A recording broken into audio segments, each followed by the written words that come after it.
औज़ुबिल्लाहि मिनश्शैतानिर्रजीम बिस्मिल्लाहिर्रहमानिर्रहीम। अल्लाह के पाक नाम से शुरू करते हैं जो बड़ा मेहरबान और नहायत रहम करने वाला है।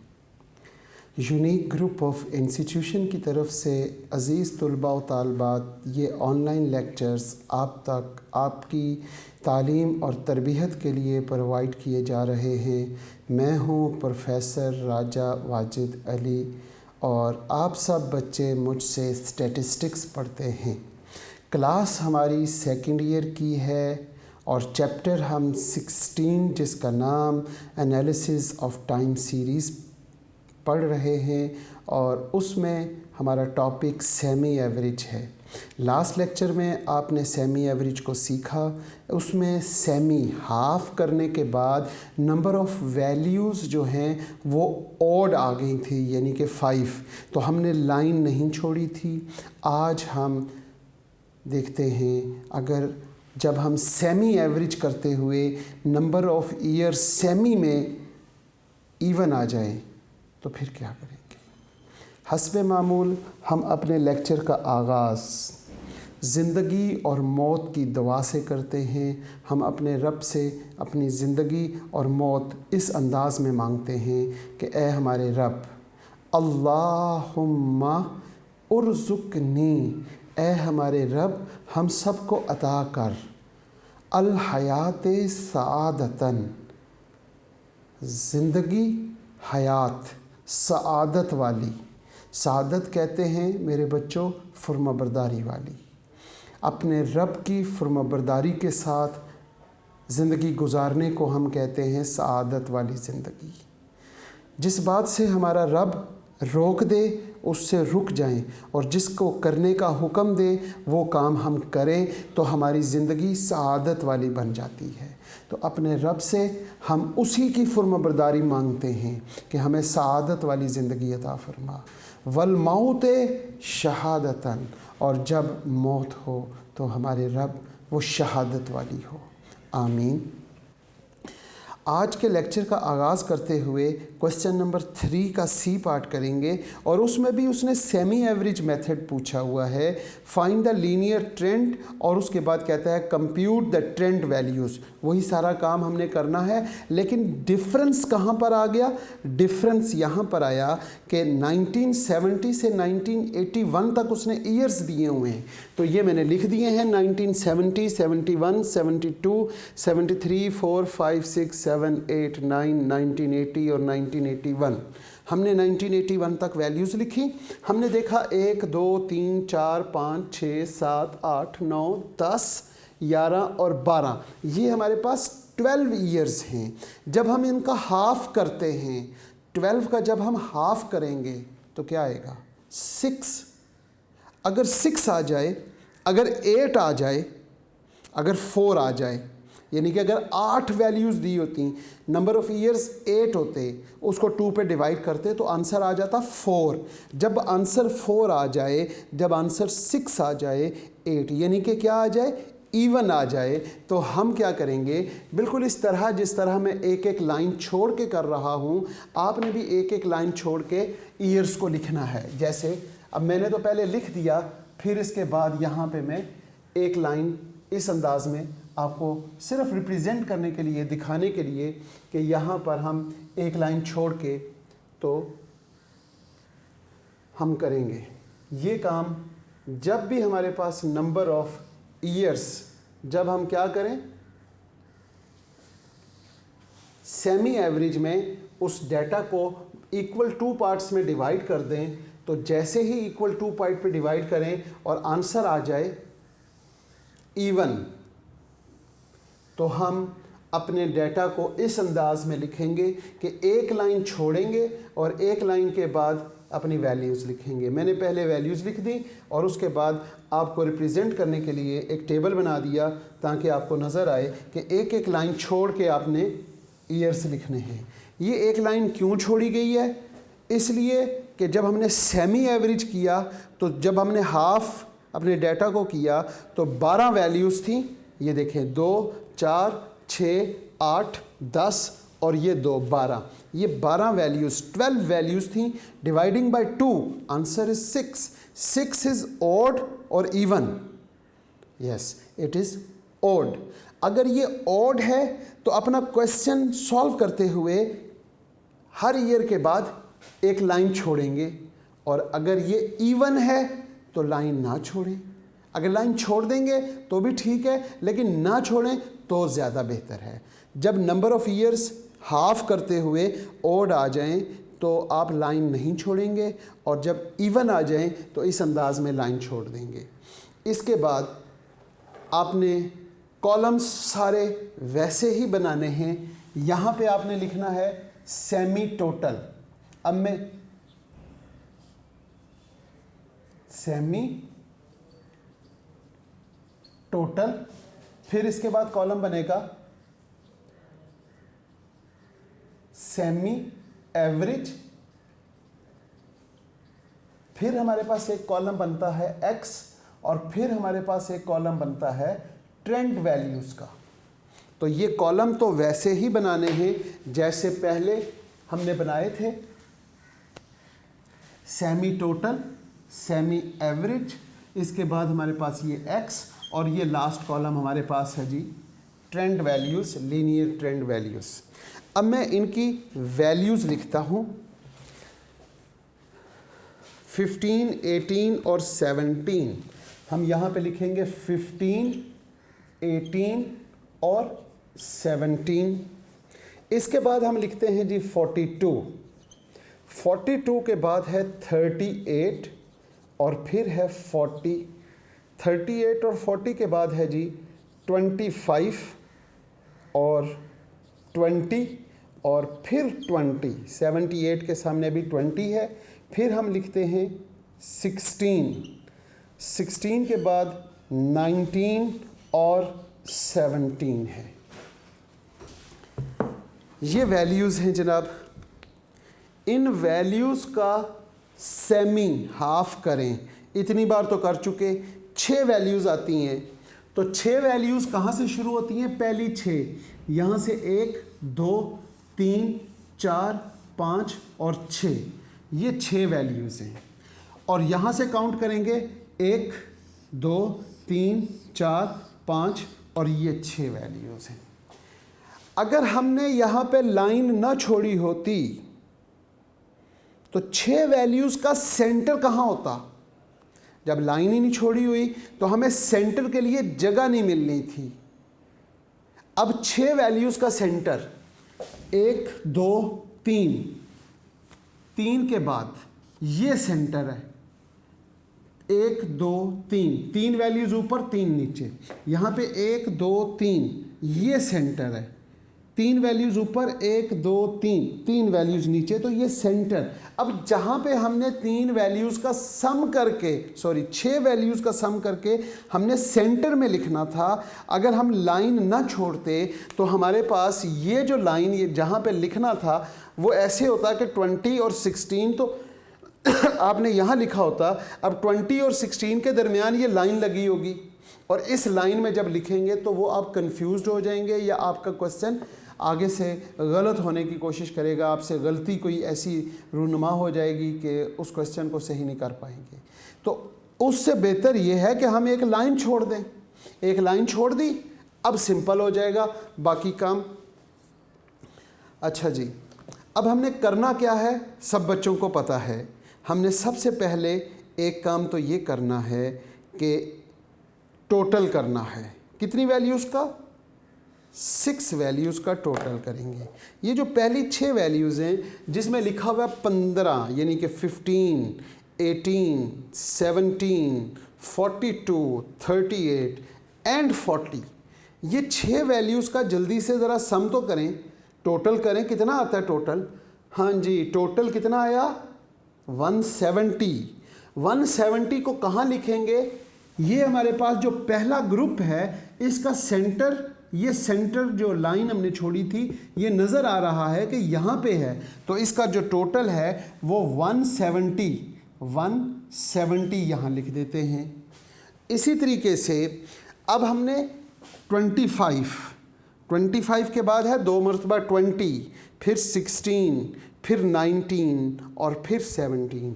इनको जल्दी से सम करें और जब इन 5-6 वैल्यूज़ का सम हो जाएगा, इन 6 वैल्यूज़ का सम इनके सेंटर में यहाँ लिखेंगे और वो है जनाब 117। अब ये एग्जैक्ट पता चल रहा है कि सेंट्रल वैल्यू यहाँ पर मौजूद है और एक लाइन छोड़ी, वो हमें यहाँ पर फ़ायदा देगी। अब हम क्या करेंगे, semi average. Very good. Average में क्या करते हैं, एवरेज में जितनी वैल्यूज़ का टोटल किया होता है नंबर ऑफ ऑब्जर्वेशन पे डिवाइड कर देते हैं। हमारे पास ये 6 वैल्यूज़ का टोटल है 170, इसको 6 पे डिवाइड करते हैं तो आंसर आएगा 28.333।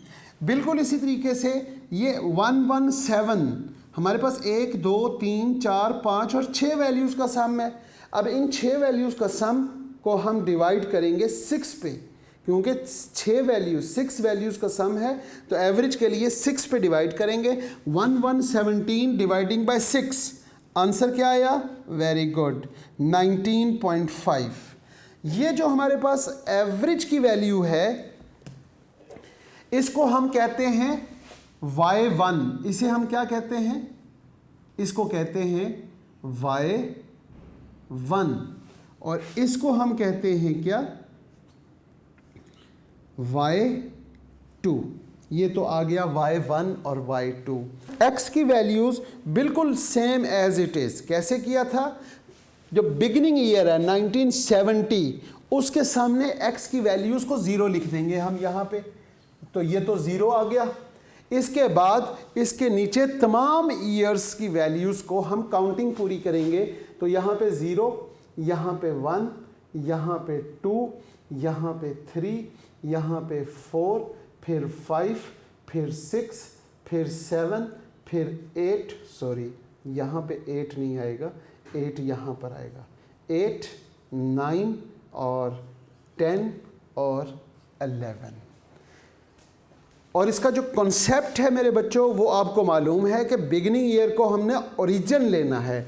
1970 को ओरिजिन लिया, 1970 को 1970 से माइनस किया तो 0 आ गया। अब जिसको ओरिजिन लिया हुआ वो माइनस करना है। 1971 में से 1970 माइनस करेंगे तो 1 आ जाएगा। 1972 में से अपना ओरिजिन 1970 माइनस करेंगे तो 2 आ जाएगा। इसी तरीके से 1980 माइनस 1970 तो 10 आ जाएगा और 81 माइनस 70 करेंगे तो 11 आ जाएगा। ये हमारे पास x की वैल्यूज़ आ गई।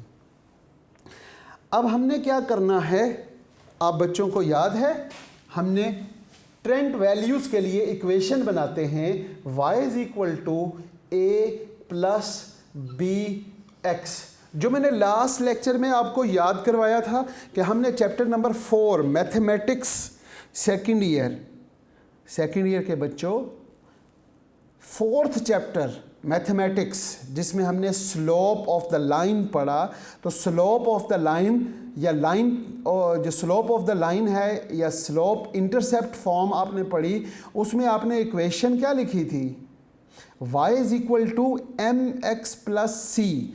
m स्लोप है और c क्या है, इंटरसेप्ट ऑफ y। क्लियर है जी।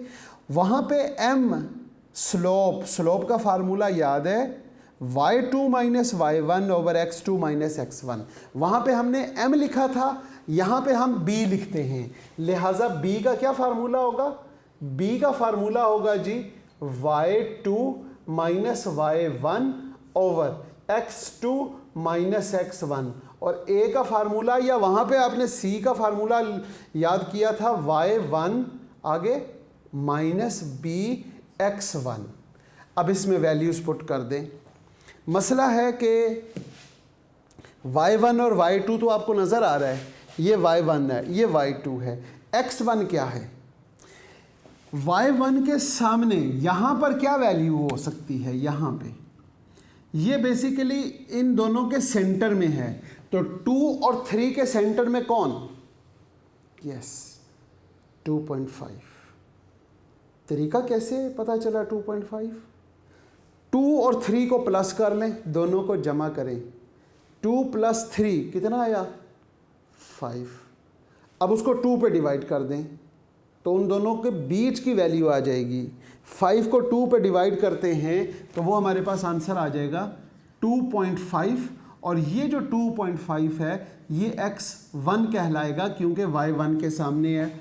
अब यहाँ पर 8 और 9 के सेंटर में कौन, 8 और 9 को प्लस कर लें जी, 8 प्लस 9 दोनों को जमा किया, आई थिंक 17 आ जाएगा। उसको 2 पे डिवाइड कर दें, दोनों को प्लस करके 2 पे डिवाइड करेंगे तो क्या आएगा 8.5। Very good, 8.5। तो ये जो 8.5 है ये हमारा x2 आ गया। अब जब x1 और x2, y1 और y2 आ गया तो अब आप क्या करेंगे, वैल्यूज़ पुट कर दें। अब यहाँ पे हम वैल्यूज़ पुट करते हैं। y2 ये है जी, y2 19.5 माइनस 28.3 और डिवाइडिंग बाय 8.5 माइनस 2.5। और जब आपने इन दोनों को माइनस किया फिर इन दोनों को माइनस करें और फिर डिवाइड करें तो b का आंसर आपके पास आ जाएगा। तो जल्दी से इसे सॉल्व करें और बताएं मुझे कि क्या जवाब आया। अगर आप इनको डिवाइड करते हैं एंड पे आपका आंसर जो है 1.47 आएगा, लेकिन साइन माइनस के साथ, माइनस 1.47। यहाँ पे तो ये b की वैल्यू आ गई। अब ये b की वैल्यू और x1 और y1 की वैल्यूज़ को यूज़ करते हुए a की वैल्यू फाइंड करते हैं। a इज़ इक्वल टू क्या आएगा, y1 हमारे पास है 28.33, फिर हम लिखते हैं minus, what is the value of b, b की वैल्यू है माइनस 1.47। वो जब हम यहाँ पे लिखेंगे या फिर हम यूँ लिख लेते हैं माइनस 1.47 और इंटू x1 है जी आपके पास 2.5। अब आपने यहाँ पे a, जब आपने इसको सॉल्व किया और सॉल्व करने के बाद आपके पास आंसर आएगा और वो आंसर जनाब 32.01 है, 32.01। ए और बी की वैल्यू जब आपके पास आ जाए तो आप अपनी ट्रेंड वैल्यूज़ में वो ए और बी की वैल्यूज़ पुट कर दें। लिहाजा y इज़ इक्वल टू क्या होगा, 32.01 प्लस b की वैल्यू माइनस में है तो प्लस माइनस माइनस लिख लेते हैं, और 1.47 और x, ये इक्वेशन आ गई आपके पास। जो ट्रेंड लाइन है ये trend values, find the trend line. सबसे पहले उसने कहा था कि यूजिंग सेमी एवरेज मेथड, मतलब ये जो मेथड इस्तेमाल किया, इस मेथड को इस्तेमाल करते हुए पहला पॉइंट उसका ये है कि यूजिंग सेमी एवरेज मेथड, आपने यूजिंग सेमी एवरेज मेथड को इस्तेमाल करते हुए क्या करना है, आपने फाइंड द ट्रेंड लाइन। तो ट्रेंड लाइन आपके पास ये आ गई। अब ट्रेंड लाइन के बाद आपसे क्या सवाल पूछ रहा है, कंप्यूट द ट्रेंड वैल्यूज़। अब ट्रेंड वैल्यूज़ मालूम करने के लिए यही इक्वेशन आपने ट्रेंड वैल्यूज़ में लिखनी है यहाँ पर, और ये है जी 32.01। यहाँ पे लिख देते हैं 32.01, इसके बाद है माइनस 1.47 और x। अब x की पहली वैल्यू 0, वो यहाँ पुट करेंगे, 1.47 से मल्टीप्लाई हो जाएगा और उसके बाद 32.01 से ऐड कर लें। जब आपने इसको ऐड किया और 0 पुट करने के बाद आपने आंसर फाइंड किया तो वो आपके पास आ जाएगा 32.01। यहाँ पे लिख देते हैं 32.01। अब 1 पुट कर दें यहाँ और उसको क्या करेंगे, 1.47 से मल्टीप्लाई करें और फिर 32.01 से माइनस करें तो आपके पास आंसर आ जाएगा 30.54। फिर 2 पुट करने से आपके पास आंसर आएगा 29.07। फिर आपने 3 पुट करना है। जब आपने 3 पुट किया तो आपके पास आ गया 27.6। 27.6 के बाद आपने वैल्यू पुट करनी है x की 4 4 पुट करने से आपके पास आ जाएगा 26.13 और फिर 5 पुट कर दें, वो आपके पास 24.66। फिर हम देखते हैं 6 पुट करने से 23.19। 7 पुट करने से हमारे पास आंसर क्या आया 21.72। फिर 8 पुट करेंगे तो हमारे पास आ गया 20.25। फिर हम पुट करते हैं 9 तो हमारे पास आ जाएगा 18.78। फिर हम 10 पुट करते हैं तो वो हमारे पास 17.31 और लास्ट में 11 पुट करते हैं तो 15.84। ये ट्रेंड वैल्यूज़ हमारे पास कंप्लीट हो गए। अब अज़ीज़ तुलबा व तालबात, सेमी एवरेज मेथड, इसके 2 तरीके थे। जब हम सेमी करते हैं तो सेमी करने के बाद जब हमारे पास डेटा हाफ हो जाता है, अगर वो हाफ पॉइंट्स में आ जाए जैसे 5.6 तो आपने क्या करना है, 5.6 आ गया तो आपने सिर्फ 5 को कंसीडर करना है। अगर आंसर आ जाता है 9.3 तो आपने सिर्फ 9 को कंसीडर करना है। अमूमन आंसर जो है या तो 5.5 आएगा या 9.5 आएगा, ऐसा नहीं होगा 9.63। ये तो मैं अपने पास से खुद से कह रहा हूँ कि पॉइंट के बाद कोई भी डिजिट आ जाता है उसको छोड़ देंगे। अगर आ जाए 5, 9 या फिर 8.5 तो 8। अगर हमारे पास 8 आ जाता है, 8.5 आ जाता है। अब आप ये देखें, आपने फर्स्ट डिजिट ले लिया, यहाँ से फर्स्ट डिजिट ले लिया, 8 आ गया या 8.5 आ गया, तो बात तो एक ही है, हमने सपोज करना है 8 आ गया। 8 को देखना है कि जब हमने हाफ किया तो नंबर ऑफ ईयर्स या नंबर ऑफ वैल्यूज़ ऑड हैं या इवन। 8 क्या है, 8 इवन है। जब इवन होगा तो इस तरह लाइन छोड़ के आपने सॉल्व करना है ताकि कहीं पे कोई गलती ना हो।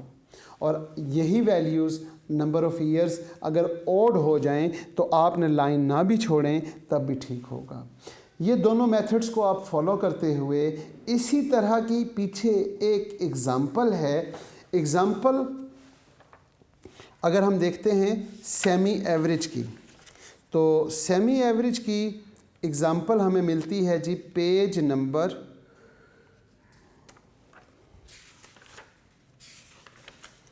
248 और 249 पर। ज़रा जल्दी से अपनी अपनी टेक्स्ट बुक जो है वो 248 पेज को ओपन करें और 248 पेज पर देखें, एग्ज़ाम्पल है 16.3 जिसमें कहता है the following table show the property of diamond road accident. वही सवाल है लेकिन ईयर्स कम दिए हुए हैं। अब जल्दी से ईयर्स काउंट करके देखें कितने हैं, 73, 74, 75, 76, 77, 78 और 79। इसका मतलब ये कितने ईयर्स हैं, 7। हमारे पास 1, 2, 3, 4, 5, 6, 7। अब हमारे पास 7 साल हैं। अब इनका जब 7 ईयर को डिवाइडिंग बाय 2 करेंगे, जब 7 को 2 पे डिवाइड किया, 7 डिवाइडिंग बाय 2, तो आंसर क्या आ गया 3.5। हमने 0.5 नहीं लेना, हमने सिर्फ 3 लेना है। 3 अगर ऑड आ गया तो लाइन नहीं छोड़ेंगे, बात ख़त्म हो गई, क्लियर हो गया। अब लाइन छोड़ने की हमें ज़रूरत नहीं है। अब हम देखते हैं 3 वैल्यूज़ ऊपर और 3 वैल्यूज़ नीचे वाली ले लेंगे, दरमियान में एक वैल्यू 1976 एज इट इज़ खाली रह जाएगी। अगर आप पेज नंबर 248 पर हैं तो आपको मेरी सारी बातें समझ आ रही होंगी। आपको देखें कि जो पहले 3 साल हैं 1973, 74 और 75, इसका एक ग्रुप बनाया हुआ है ब्रैकेट में, और जैसे मैंने यहाँ पे ब्रैकेट में ग्रुप बनाया था तो 3 वैल्यूज़ का टोटल करेंगे 201 पहली वैल्यू है, 201, 238 एंड 392। इन तीनों का टोटल कर लिया, वो सेमी टोटल 831 आ जाएगा और 3 पे डिवाइड करेंगे तो 277 सेमी एवरेज आ गया। 1976 की जो वैल्यू है वो एज इट इज़ छोड़ देंगे, 1977, 78 और 79 तीनों वैल्यूज़ को जमा करेंगे तो 1875 आ जाएगा, डिवाइडिंग बाय 3 करेंगे 625 आ गया। अब हमने x1 और y1, ये y1 जो है वो हमारे पास 277 है और y2 जो है वो हमारे पास 625 है। फिर हम x की वैल्यू बना लेंगे 0 बिगिनिंग ईयर, फिर 1 2 3 4 5 6 तक, और फिर हम देखते हैं कि हमारे पास x1 की वैल्यू 1 है और x2 की वैल्यू 5 है। बाकी काम इसी तरीके से कंप्लीट कर लेंगे। एग्ज़ाम्पल 16.4 पेज नंबर 249, यहाँ पे 73, 74, 75, 76, 77, 78, 79, 80 और 81 है। हम देखते हैं हमारे पास कितने ईयर्स हैं, 2 4 6 8 और एक 9। अब ये 9 ईयर्स हैं। 9 ईयर्स को जब आप हाफ करते हैं तो कितना आता है? 9 ईयर्स 4.5 आपके पास यहाँ पे 7 था, अब 9 है। 9 को जब आप 2 पे डिवाइड करते हैं तो 4.5 आ गया। अब पॉइंट के बाद वाली वैल्यू नहीं, सिर्फ पॉइंट से पहले वाले डिजिट को देखेंगे। ये हमारे पास क्या है? इवन। तो जब ये इवन आ जाएगा तो अब आप इस क्वेश्चन को सॉल्व करते हुए एक एक लाइन छोड़ के लिखेंगे। जब आप एक एक लाइन छोड़ के लिखेंगे तो आपके पास 1974 और 1975 के दरमियान में एक लाइन, एक स्पेस होगी जहाँ पे आप उसका टोटल लिख सकेंगे जो 140 है। यहाँ पे क्योंकि लाइंस नहीं लगी हुई तो इन्होंने अपने तरीके से किया, आपकी आसानी के लिए ये पॉइंट समझा रहा हूँ। फिर 1979 और 1980 के दरमियान क्योंकि हमने एक लाइन छोड़ी होगी, और जब वो लाइन छोड़ी हुई है तो फिर हम आसानी से वहाँ पे 80 लिख लेंगे और 80 को डिवाइड करेंगे 4 पर, और जब 4 पे डिवाइड करते हैं तो आंसर आ जाएगा 20। ऊपर 140 है तो 140 को डिवाइड करेंगे तो आंसर आ जाएगा 35। x की वैल्यूज़ 0 1 2 3 4 5 6 7 8 वैसे ही लिख लेंगे, और फिर इसी तरीके से y is equal to a plus B X, y2 minus y1 over x2 minus x1।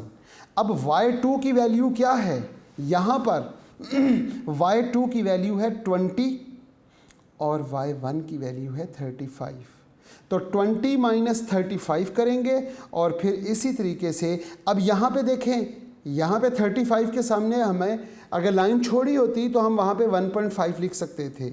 अब हम यहाँ पे अंदाजे से 1.5 और 6.5 पुट करने के बाद अगर नेक्स्ट पेज पे देखें तो उसने क्या किया हुआ है? 6.5 माइनस 1.5 ही पुट किया हुआ है, लेकिन वहाँ शो नहीं किया हुआ। हमने जिस तरह यहाँ पे इन दोनों को जमा करके 2 पे डिवाइड किया और शो कर लिया, और फिर हमें पता चला कि ये वाली वैल्यू x1 और x2 है। बिल्कुल इसी तरीके से जब आपने लाइन छोड़ के करेंगे तो इस क्वेश्चन को आप कंप्लीट करें, ट्रेंड वैल्यूज़ को। और इसके साथ साथ एक बहुत अहम बात जो इस एग्ज़ाम्पल में पूछी हुई है, लेकिन हमारे जो क्वेश्चन हैं उसमें ये पॉइंट नहीं पूछा हुआ था, तो ये एग्ज़ाम्पल करवाने का हमें ये फ़ायदा हो गया कि जैसा कि उसने इसी सवाल में 1970 से लेकर 1981 तक तो वैल्यूज़ दी हुई हैं। अब वो आपसे पूछे कि find the trend values of 1985, अगर वो ये क्वेश्चन पूछ ले तो फिर क्या करेंगे? ये हमने एग्जांपल की तो उससे हमें आसानी हो गई कि ये एक पॉइंट में आपको सिखा सकूं कि अगर ये क्वेश्चन आए कि find the trend values of या फॉर 1985। अब ये देखें 1981 की ट्रेंड वैल्यूज़ तो 15.84 है, 1976 की वैल्यूज़ तो 23.9, यानी कि जो गिवन है ईयर्स उनकी ट्रेंड वैल्यूज़ तो हम मालूम कर सकते हैं। अब एक वैल्यू, एक ईयर की वैल्यू गिवन ही नहीं है। 1985 की वैल्यू गिवन नहीं है यहाँ पे, तो हम उसकी वैल्यू कैसे सॉल्व करें? अब देखें 1981 के सामने हमारे पास 11 है। 1981 के सामने हमारे पास क्या है? 11। 1981 के सामने x की वैल्यू क्या है जी? 11। 1982, फिर 83, 84 और 85, इसके सामने आ जाएगी 12, फिर इसके सामने आ जाएगी 13, इसके सामने आ जाएगी 14 और इसके सामने आ जाएगी 15। तो आप ये यहाँ पे जो आपकी इक्वेशन है इसमें आप क्या करेंगे? Put the value of x is equal to 15, x की वैल्यूज़ 15, यहाँ पे 15 पुट करें, 15 पुट करने के बाद इससे मल्टीप्लाई करें और इससे में से प्लस या माइनस करें तो जो वैल्यू आएगी वो एस्टिमेटेड वैल्यू होगी 1985 की। बहुत शुक्रिया। आज के लेक्चर का हम यहीं पे इख्तिताम करते हैं इस दुआ के साथ। अज़ीज़ तलबा व तालिबात, आप जहाँ रहें खुश रहें, सलामत रहें, ईमान वाली और सेहत वाली ज़िंदगी अल्लाह पाक आपको अता करे, वालदैन का साया ताहयात कायम रखे। इसके साथ साथ जब वक्त आखिर हो तो ए परवरदिगार हम सब की ज़बानों पे कलमा तैयब जारी फरमा दीजिएगा, ला इलाहा इल्लल्लाह मुहम्मदुर रसूलुल्लाह। आमीन। अल्लाह हाफ़िज़।